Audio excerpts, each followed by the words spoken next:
Olá, hoje nós estamos encerrando uma série de pregações sobre as bem-aventuranças, o Sermão do Monte, aquilo que acontece lá em Mateus capítulo 5. E não seria, de outra forma, o Senhor encerra exatamente como ninguém gostaria de encerrar, por exemplo, uma caminhada. Quando a gente está encerrando uma caminhada, a gente quer que esteja tudo bem, que esteja tudo maravilhoso, que as coisas estejam perfeitas e que a gente esteja sorridente. Mas olha o que o Senhor nos fala no final, então, deste relato dele sobre as bem-aventuranças. Abra sua Bíblia em Mateus capítulo 5, a partir do verso 10 e vamos juntos então aprender um pouquinho mais sobre a palavra do Senhor Jesus e sobre esta proposta que ele tem de uma nova vida, de uma caminhada rumo ao reino de Deus, rumo a esta felicidade que não será encontrada lá no final, mas que será desfrutada enquanto você caminha. Esta é a proposta do Senhor Jesus Cristo. Abra aí, então Mateus capítulo 5, a partir do verso 10, e diz o seguinte: Bem-aventurados os perseguidos por causa da justiça, pois deles é o reino dos céus. Bem-aventurados serão vocês quando por minha causa os insultarem, os perseguirem e levantarem todo tipo de calúnia contra vocês. Alegrem-se e regozijem-se, porque grande é a sua recompensa nos céus, pois da mesma forma perseguiram os profetas que vieram antes de vocês. Parece que tem gente aí que já experimentou alguma coisa com relação a isso e o Senhor Jesus Cristo então está nos fazendo subir mais um degrau. Porque lembra que antes bem-aventurados os que têm fome e sede de justiça, pois serão saciados. Agora ele está falando que bem-aventurados os perseguidos por causa da justiça. Então, antes a gente estava com fome, com sede, com muita vontade de que isso acontecesse. E agora, me parece que estas pessoas aqui já estão praticando esta justiça. E é justamente por esta razão que eles serão perseguidos. Nossa, estamos chegando no final das bem-aventuranças e a gente achou que estava tudo maravilhoso, mas me parece que ficou pior, porque agora a gente vai ser perseguido. Mas a proposta ainda é de felicidade. A proposta ainda é rumo ao reino de Deus. A proposta é que você mude a sua perspectiva, mude o seu pensamento, o seu sentimento, a forma como você se relaciona. E nem sempre tudo é flores.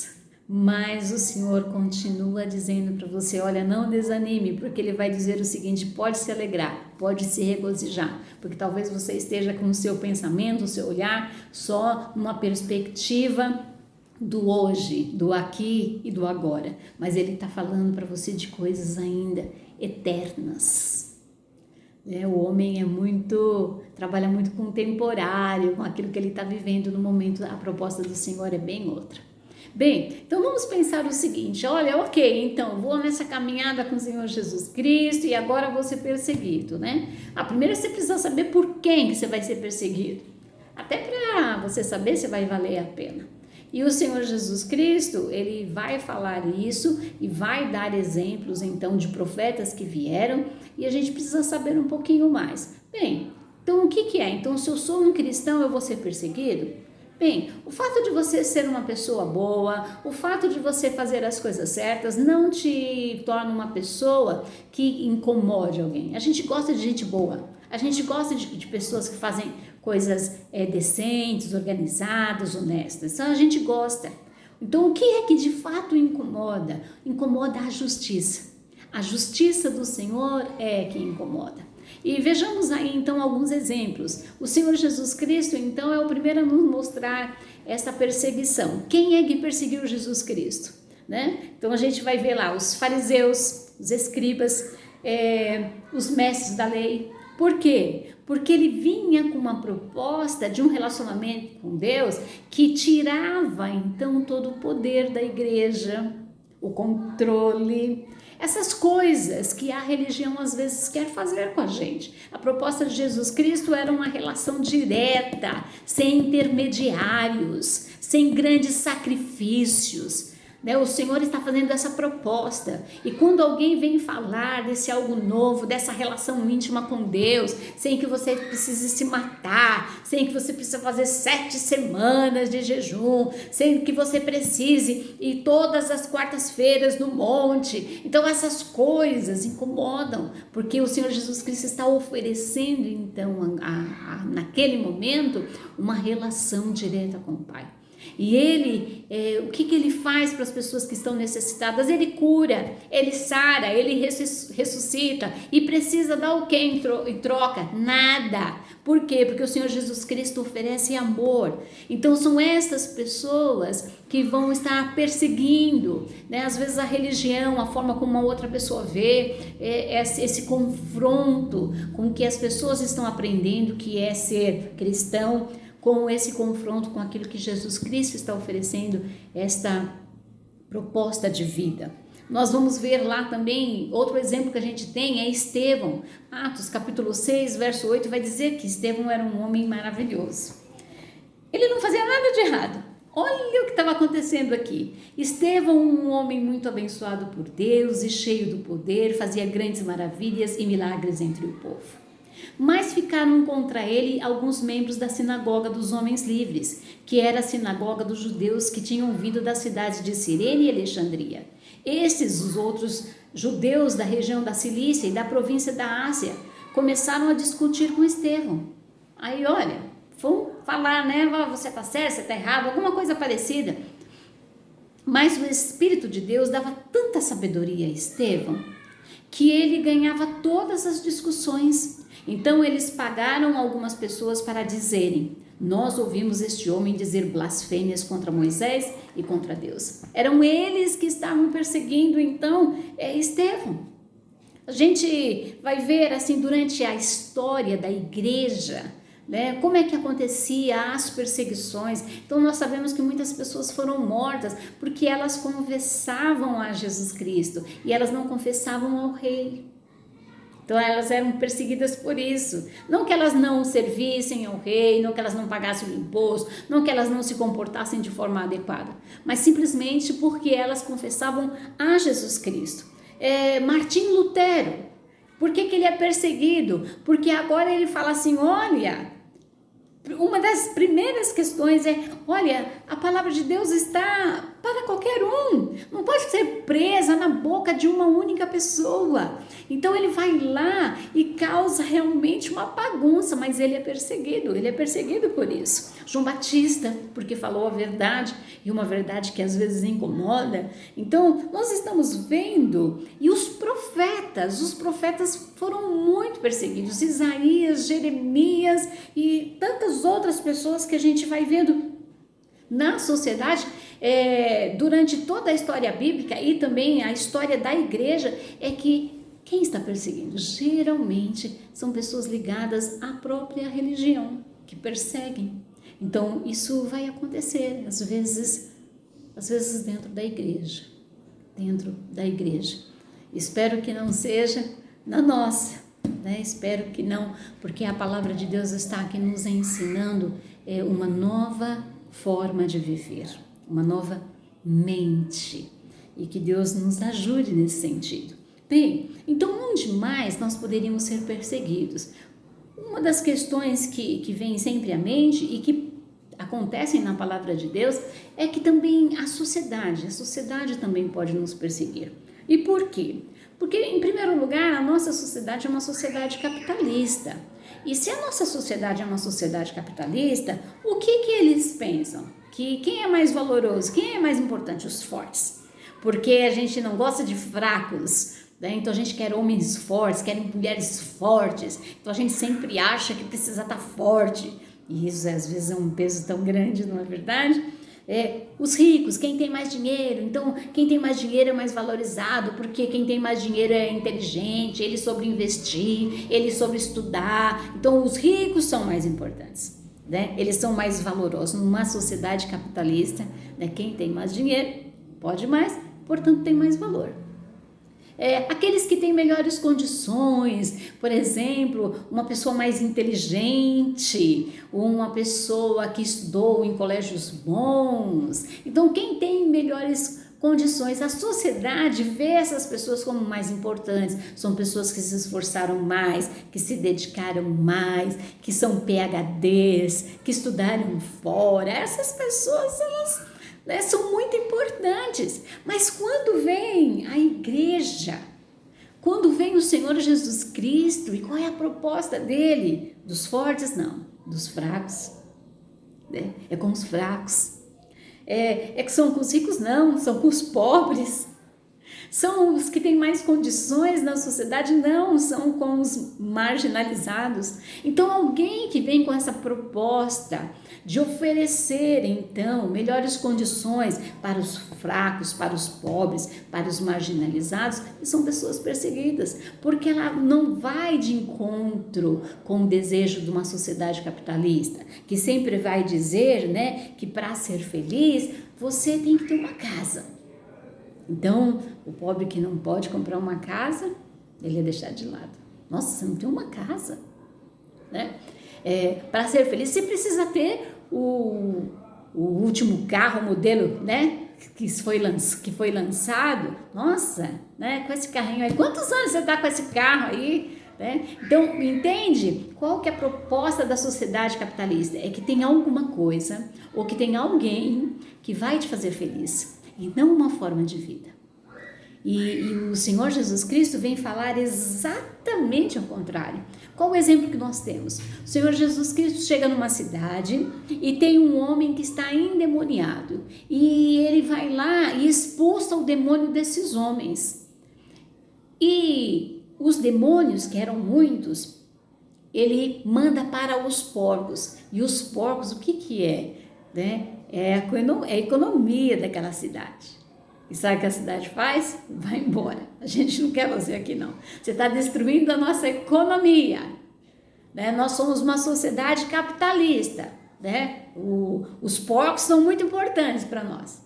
Esse homem pode continuar endemoniado, mas você destruiu os nossos porcos. Ele pode continuar desse jeito aí mesmo, rugindo a noite inteira, gritando a noite inteira. A gente não se importa. A gente se importa são com os porcos. E às vezes alguém está te propondo aí, né, muitas formas de felicidade. Mas o Senhor está falando que a felicidade é esse caminho com Ele, um caminho de alguém que faz então a sua justiça. O cristão, este cristão aqui, esta pessoa aqui, ela, mais do que se parecer com Cristo, ela deve viver uma nova vida em Cristo. E uma nova vida em Cristo significa que por muitas vezes você será perseguido, você será deixado de lado, você será desprezado. As pessoas não vão querer se relacionar porque elas não querem pensar como o Senhor Jesus Cristo. E eu sei que a proposta é bem difícil. Eu sei que a proposta aqui não é para qualquer um, mas eu posso te garantir que se você viver esta nova vida em Cristo, você será uma pessoa feliz, ainda que perseguida. Bem, a pessoa que vai viver essa nova vida em Cristo, ela é uma pessoa que incomoda, porque você imagina, se você faz uma festa, né? Então todo mundo quer gente bonita, quer gente bem vestida, cheirosa, mas aí você chama os mais pobrinhos lá para sua casa, né? E aí as pessoas começam a olhar assim, nossa, quem essas pessoas, né, que vieram aqui? Então são pessoas que importam para a gente, são pessoas que importam para o Senhor Jesus Cristo. Então a pessoa que está vivendo essa nova vida, ela vai ser perseguida, sabe por quê? Porque ela vai incomodar. O seu pensamento, a sua forma de agir, ela vai incomodar muita gente. Olha, eu vou dizer uma coisa para você, tem aquela musiquinha que diz o seguinte: um elefante incomoda muita gente, 2 elefantes incomodam muito mais. Olha, eu queria dizer para você que é o seguinte, tem gente que convive muito bem com o elefante, Tem gente que o elefante está no meio da sala dele e ele dá uma volta, vai por aqui, vai por lá e ele deixa passar. Mas um cristão verdadeiro que vive esta vida que o Senhor está nos chamando, que tem amor pela justiça, que pratica a justiça no seu dia a dia, que fala do amor, que fala do bom relacionamento, que fala de se humilhar, que fala de pedir perdão, que fala de andar a segunda milha, de dar a sua capa, de oferecer a outra face. Esta pessoa, ela incomoda muito mais do que um elefante. Por isso é que às vezes há uma certa perseguição, mas é exatamente isso que o Senhor está propondo a nós. O Senhor está propondo a nós que a nossa luz venha desmascarar as trevas que a gente anda se confrontando diariamente. O Senhor vem dizer assim, ó, bem-aventurados os perseguidos por causa da justiça, pois deles é o reino dos céus. Bem-aventurados serão vocês quando por minha causa o insultarem, perseguirem, levantarem todo tipo de calúnia contra vocês. Eu vou dizer para vocês, alegrem-se e regozijem-se, porque grande é a recompensa nos céus, pois da mesma forma perseguiram os profetas que viveram antes de vocês. Tem gente que já sofreu também por conta disso, por falar a verdade, por amar, por caminhar mais um pouco, por ser humilde, por pedir perdão, por de alguma forma condenar o mal, condenar a injustiça, condenar essa forma indecente de viver. Então, essas pessoas são perseguidas, os profetas foram perseguidos. E eu vou dizer uma coisa para você, se você quiser andar com Cristo, é por aí. Mas você será feliz. Você será um homem e uma mulher que vivem em paz consigo mesmo, que podem colocar a sua cabeça no travesseiro e dormir, que não ficam se apegando pouca coisa, que não vivem então dependendo de coisas, de materiais, de dinheiro para ser feliz. Para ser feliz precisa de muito mais. Mas basta o Senhor Jesus Cristo e a sua proposta. Então o Senhor, ele vai terminar o Sermão do Monte lá no Mateus capítulo 7 dizendo o seguinte, e é isso que eu queria falar para você. Olha, esse reino, se você quiser mesmo desfrutar, será mais ou menos o seguinte, como uma pessoa que foi construir a sua casa. E a construção, ela não é do dia para a noite.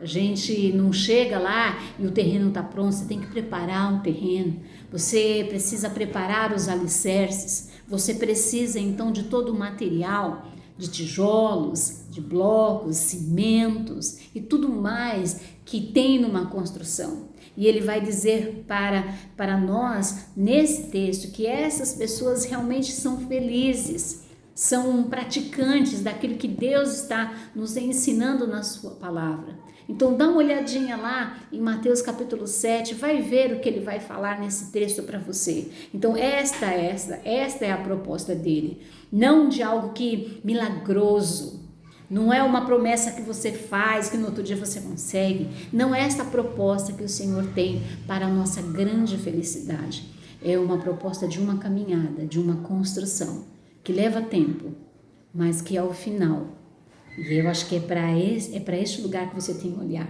para o futuro, não para o agora. Agora é só uma passagem.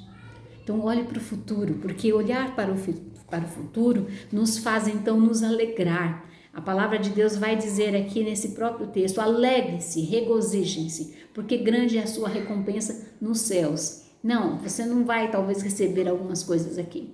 Vai ter algumas, mas não vão ter tudo não. Mas olha para o futuro, olha para o que está proposto a você. E eu fico pensando assim que nós não podemos desanimar.